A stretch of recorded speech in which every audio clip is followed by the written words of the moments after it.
సిక్స్లు అని అనుకుంటారు, 6తో పూర్తి చేయొచ్చు బౌండరీతో అని చెప్పి, కానీ అవసరం లేదు. విరాట్ కోహ్లీ ఆఖరి వరకు ఉండి నాట్అవుట్గా రావాలి. అండ్ ఆ గెలుపు పరుగులు ఏవైతే ఉన్నాయో, విన్నింగ్ రన్స్ తన బ్యాట్ నుంచి వస్తే ఫ్యాన్స్కి అదొక ఆనందం, ఆర్సీబీ ఫ్యాన్స్కి ఇంకా ఆనందం, మనందరికి కూడా. అబ్సల్యూట్లీ. ఎందుకంటే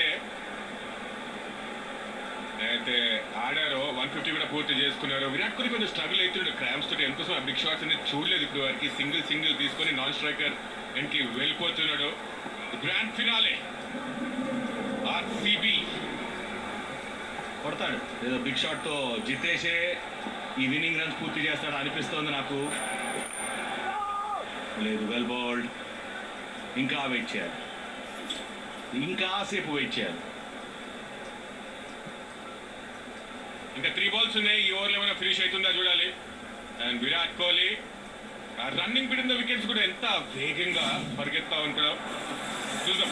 అదిగోండి స్టార్టింగ్ లో వచ్చినప్పుడు క్రాంప్స్ లేకుండే అక్కడ తన టాప్ స్పీడ్ చూడొచ్చు. 28 km/h, చాలా ఫాస్ట్. ఈసారి కూడా రెండో పరుగు గురించి చూస్తూ ఉంటాడు. First and fast.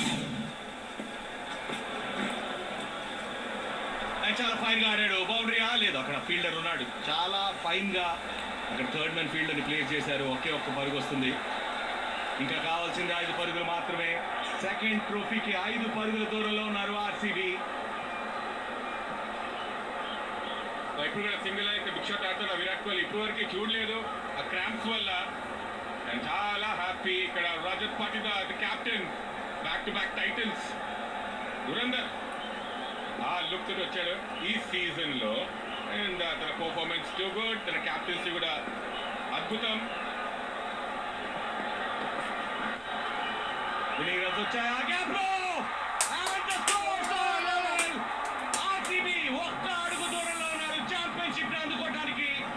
Virat Kohli bat నుంచి వచ్చిన 9వ బౌండరీ ఇది. విన్నింగ్ రన్స్ కూడా విరాట్ కోహ్లీ బ్యాట్ నుంచే రావచ్చు. ఒకటే ఒక బాల్ మిగిలి ఉంది ఈ ఓవర్ లో. అరే మన షాట్ ఇది. The hungry cheetah, chase master cap లో ఆడాడు ఇది. అండ్ 4 కూడా వెళ్ళిపోయింది. క్విక్ గా పిక్ చేస్తాడు. And that's it. Before fourth level అయిపోయినాయి. జస్ట్ 1 run అవే. ఒక్క పరుగు కావాలి గెలుపుకి. ఛాంపియన్షిప్ కి ఒక్క పరుగు. విరాట్ కోహ్లీ స్ట్రైక్ లో.